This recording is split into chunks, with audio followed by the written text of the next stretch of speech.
vamos dar continuidade com a nossa aula de ciências, tá?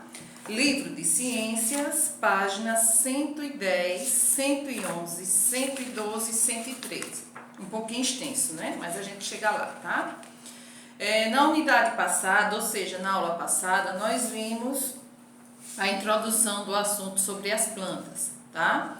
Páginas 109 e 110, e hoje nós vamos continuar com o assunto chamado de nutrição das plantas, né? Como as plantas se alimentam, como são classificadas, tá? Então aqui na página 110 ele fala o seguinte: as plantas são capazes de produzir o seu próprio alimento, por isso são chamadas de seres produtores. A nutrição das plantas requer a absorção de água e sais minerais do solo e gás carbônico do ar, além da captação da luz do sol por meio da clorofila, uma substância verde que existe nas folhas das plantas. A água e os sais minerais são retirados pela raiz do solo. Esses elementos formam a seiva bruta, que é transportada até as folhas por condutos internos existentes nas plantas.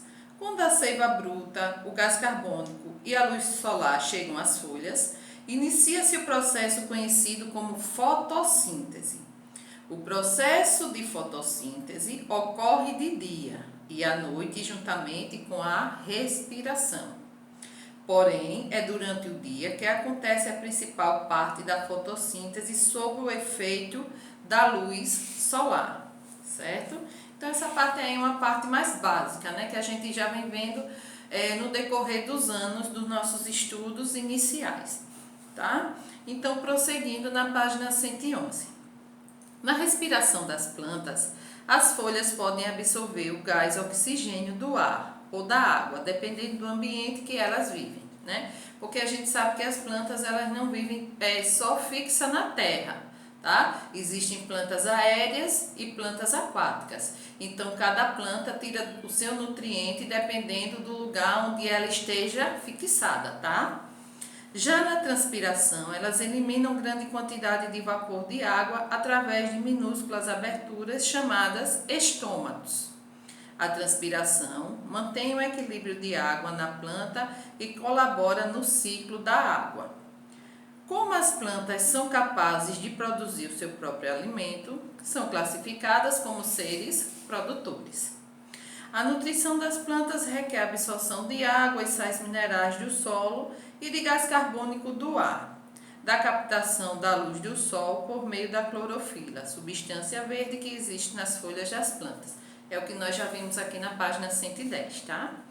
Nas folhas, a água, os sais minerais e o gás carbônico que a planta absorve do ar, se transforma em alimentos para a planta. O alimento produzido é chamado de seiva elaborada, tá? Então, esse alimento que a planta consome, né, após o processo de transformação de tudo que ela absorve, é chamado de seiva elaborada. Tem o processo da seiva bruta e a seiva elaborada, que é o que vai servir de alimento para a planta. O caule conduz os alimentos, que é a seiva elaborada, a todas as outras partes da planta. A raiz retira a água e os sais minerais do solo e o transforma em uma solução denominada seiva bruta, que é levada pelo caule até as folhas. Página 112, tá? Ao falarmos de nutrição inorgânica, estamos nos referindo à absorção dos nutrientes minerais essenciais para que a planta se desenvolva. Esses nutrientes são encontrados no ambiente em que a planta vive, terra, ar, água e no meio aéreo, tá? A absorção desses nutrientes é feita principalmente pela raiz, mas algumas vezes as folhas também fazem. Os nutrientes minerais são classificados em macronutrientes. O que é isso? Macronutrientes. Deve ser uma coisa bem grande, né? Macro, né? São elementos básicos necessários em maior volume às plantas. Quando um vegetal utiliza um nutriente em grande quantidade, esse nutriente é considerado macronutriente, tá? Exemplo, carbono, oxigênio, hidrogênio, retirados do ar, da água. nitrogênio, fósforo, potássio, cálcio, magnésio e enxofre são retirados do solo. Então, dentre esses nutrientes, né, todos os nutrientes retirados pela raiz do solo, existem também as vitaminas, né, como essas que nós estamos vendo aqui nos exemplos, né. Existem os gases, que são necessários para o desenvolvimento da planta e a alimentação da planta, e também essas vitaminas aí que estão todas presentes no solo e que a planta faz uso também para o seu desenvolvimento. Micronutrientes. Bom, se macros são muitos, são vários, né, são em grande quantidade, o micro são aqueles utilizados em pequenas quantidades pelos vegetais, pelas plantas, né? Exemplo, boro, cloro, ferro, manganês, molibdênio e zinco. Para se nutrirem, muitas vezes, as plantas precisam se adaptar ao ambiente em que vivem. Existem algumas com características próprias para a nutrição, como as epífitas, as aquáticas, que vivem em lugares muito secos, as parasitas e as carnívoras, né? Aí são a classificação de cada tipo de planta, certo?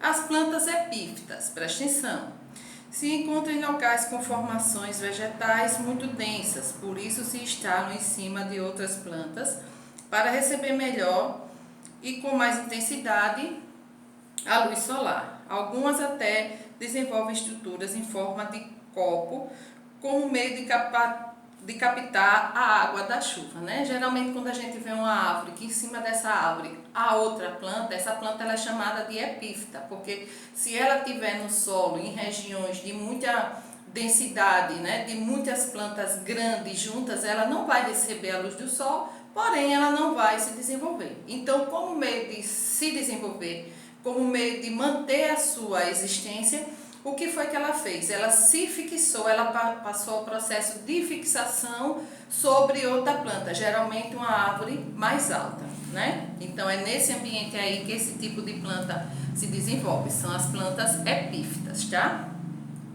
Plantas aquáticas, como o próprio nome diz, são plantas que só se desenvolvem no ambiente aquático, né? Elas são submersas, né, vivem submersas na água e consomem o gás oxigênio dissolvido na água. Como a gente sabe, a água ela também possui oxigênio, né? Para a sua respiração e libera, através de processo fotossintético, cerca de 70 a 90% do oxigênio contido na atmosfera. Então, as plantas aquáticas, elas também desempenham um importante papel na liberação do oxigênio para a atmosfera, tá?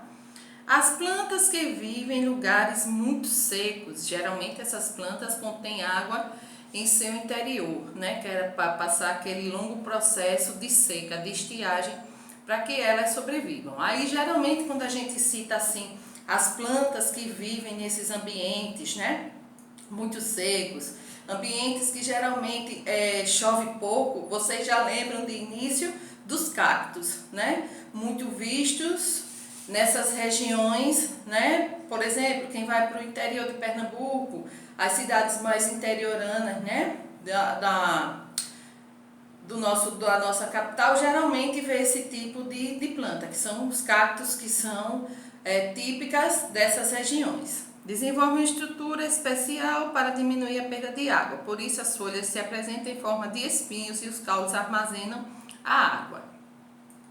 As plantas carnívoras ou insetívoras, essa aqui também é bastante interessante, tá? Não conseguem retirar do solo todos os sais minerais necessários para o seu desenvolvimento. Por isso capturam pequenos animais, insetos, aracnídeos e até mesmo répteis, anfíbios e aves para conseguir os nutrientes de que precisam, né? Por isso que são chamadas de carnívoras. Apenas essas plantas são produtoras e consumidoras ao mesmo tempo. Então, se algum dia, em alguma pergunta, alguma questão aí da vida de vocês, né, perguntarem algum professor, professora, perguntar que tipo de planta é a única que é produtora e consumidora ao mesmo tempo. São as plantas carnívoras, porque elas não conseguem retirar do solo todos os nutrientes que precisam para se desenvolver, por isso que buscam, né, retirar de pequenos insetos e que estão ao seu entorno, que passam por elas, né, e que ficam grudadas dentro de suas folhas, esses nutrientes que elas precisam. As plantas parasitas são chamadas assim porque não produzem o seu alimento, como o próprio nome diz, parasita. Parasita é aquele ser que se alimenta de outro ser. Ele não consegue buscar, ele não consegue produzir o seu próprio alimento. Então, para sobreviver, ele tem que estar instalado em outro ser para sugar aquele nutriente, né, que o ser no qual ele está fixado, né, no qual ele está ali parasitando, produz, tá? Retiram de outra planta o que precisam. A planta das quais elas retiram alimentos são chamadas de hospedeiras. Ó, gente, tem que ter muito cuidado só numa questão. Geralmente, quando a gente fala desse tipo de plantas parasitas, geralmente o pessoal costuma confundir com as epífitas. Não. As epífitas, elas conseguem retirar do ar os nutrientes do que precisam. Elas não estão sobre outra planta para sugar os nutrientes da outra planta, não. Elas possuem raízes aéreas, tá? E retiram do ar os nutrientes de que precisam. Já as parasitas, elas sugam nutrientes das plantas que elas estão fixadas em cima. Geralmente elas aparecem em forma de ramas. É como se fosse um capinzinho ramando sobre os galhos e os troncos de outras árvores. Então essas aí são as plantas parasitas, tá? Então tem que ter muito cuidado para não confundir lá com as epífitas, tá? E geralmente as epífitas, elas ficam no formato de um copo, né? Que é para concentrar a energia solar para poder reter ali os nutrientes para a sua própria alimentação, tá certo? Joinha? Então é isso, tá? Nosso assunto de ciências hoje é esse, certo? Vocês vão realizar a atividade das páginas 114 e 115, que eu vou deixar também na descrição do vídeo, e vamos dar prosseguimento com a nossa próxima aula, tá certo?